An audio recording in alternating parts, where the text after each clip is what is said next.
Hello everyone, आज हम पढ़ेंगे क्लास 10th का पॉलिटिकल साइंस का chapter number 2 that is federalism. Federalism की जब हम बात करते हैं तो मैं आपको एक बहुत छोटे से एग्जांपल से इसे समझाने की कोशिश करूंगा।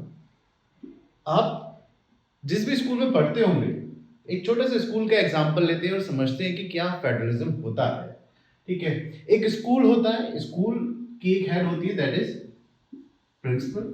स्कूल के हेड होते हैं प्रिंसिपल और देयर वेरियस क्लासेस। ठीक है, सपोज कर लीजिए first, second, third, fourth and fifth, there 5 classes in a school.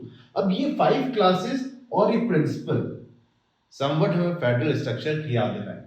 देखिए, एक स्कूल में ये जो क्लासेस हैं, हर क्लास के लिए क्लास टीचर होते हैं, है ना। और जो क्लास टीचर और प्रिंसिपल के काम है, दोनों कंप्लीटली डिफरेंट होते हैं। जैसे क्लास टीचर क्लास की अटेंडेंस लेंगे, ठीक है, रिपोर्ट कार्ड में हेल्प करेंगे, ठीक है, क्लास का सीटिंग अरेंजमेंट, अगर क्लास में कोई एक्टिविटी बोर्ड है या एक्टिविटीज होती हैं बच्चों की, तो वो एक्टिविटीज का अलॉटमेंट। और वैसे ही प्रिंसिपल के भी कुछ अपने काम फिक्स हैं, जैसे पब्लिक रिलेशंस, ठीक है, और स्कूल की फीस, स्कूल का डिसिप्लिन, स्कूल की यूनिफॉर्म,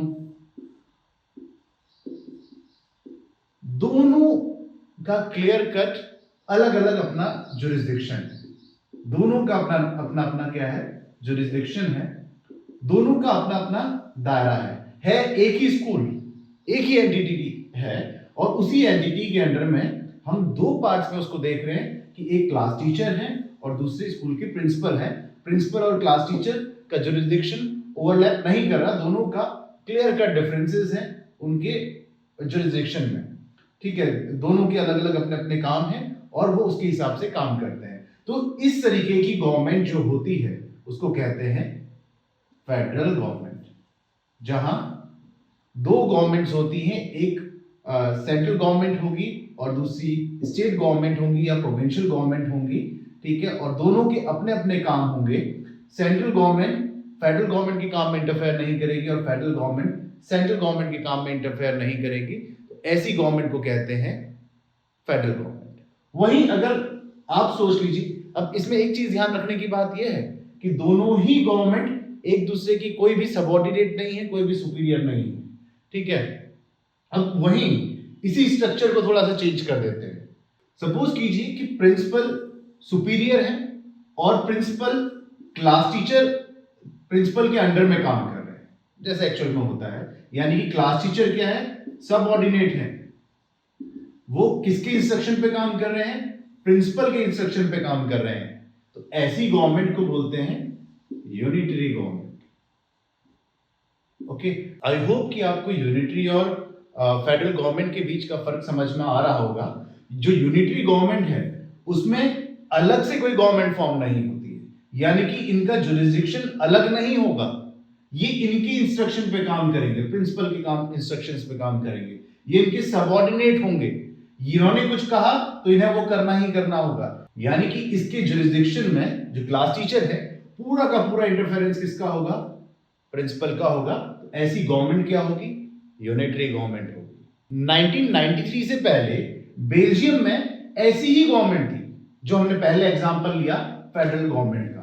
तो बेल्जियम में जो फेडरल गवर्नमेंट थी उसमें सेंट्रल गवर्नमेंट के हाथ में पावर्स बहुत ज्यादा थी। सेंट्रल गवर्नमेंट जब चाहे तब प्रोविंशियल गवर्नमेंट्स की पावर्स को खत्म कर देती थी। तो इसकी वजह से बार बार पॉलिटिकल इंस्टेबिलिटी वहां रहती थी। तो बेल्जियम ने क्या किया, 1993 में अपनी कॉन्स्टिट्यूशन में अमेंडमेंट किया और साफ साफ अपने कॉन्स्टिट्यूशन को फेडरल बना दिया, ताकि जो सेंट्रल गवर्नमेंट है वो प्रोविंशियल गवर्नमेंट या स्टेट गवर्नमेंट के काम में इंटरफेयर ना करे। अब बात करते हैं कि आखिर क्यों फेडरल गवर्नमेंट यूनिटरी गवर्नमेंट से बेहतर होती है और क्यों दुनिया भर के democracies federal kind of structure follow करते हैं जो बड़े कंट्रीज हैं। इसके बारे में बात करते हैं। अब देखिए, वही क्लास वाला एग्जांपल लेते हैं जो हमने पहले लिया था, स्कूल के प्रिंसिपल और class teacher. There various classes हमने जो जैसे बात की थी। अब सपोज कीजिए कि क्लास 3 में इस बार ट्यूबलाइट्स की रिक्वायरमेंट है, लेकिन प्रिंसिपल कहती हैं कि हम आपको फैंस देंगे।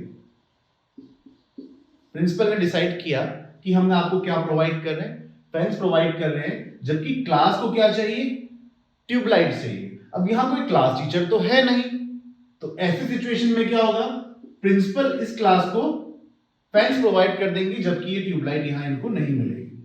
तो यही डिफरेंस है फेडरल गवर्नमेंट का और यूनिटरी गवर्नमेंट का। अब यहां फेडरल गवर्नमेंट होती तो ये क्लास टीचर यहां पर होती और क्लास टीचर को पता होता कि हमको क्या चाहिए, हमको ट्यूबलाइट चाहिए, तो वो ट्यूबलाइट की डिमांड आगे रखते या वो अपनी क्लास के लिए ट्यूबलाइट्स का ऑर्डर प्लेस करते। लेकिन प्रिंसिपल यहां क्या कर रहे हैं, क्योंकि उनकी सिंगल सोर्स ऑफ पावर है, ठीक है, सेंटर ऑफ पावर वही है, तो ये क्या करेंगे, ये इस क्लास को फैंस ही प्रोवाइड करेंगे, ना कि ट्यूबलाइट्स। फेडरलिज्म की ये खूबी है कि जो बड़ा कंट्री होता है, जो बड़ा स्टेट होता है, वहां पर ग्रासरूट लेवल पे क्या रिक्वायरमेंट है वो फेडरल काइंड ऑफ गवर्नमेंट में पता चल पाता है, जबकि यूनिटरी गवर्नमेंट में इन चीजों को लेकर के काफी प्रॉब्लम होती है। बाकी की बात करते हैं हमारे अगले वीडियो में। तब तक के लिए आपसे विदा चाहूंगा, और चैनल को अभी तक सब्सक्राइब नहीं किया है तो सब्सक्राइब कर लें, और हाँ, अपने साथ में अपने फ्रेंड्स को वीडियो जरूर शेयर करें अगर आपको फेडरलिज्म समझ में आया तो। Thank you.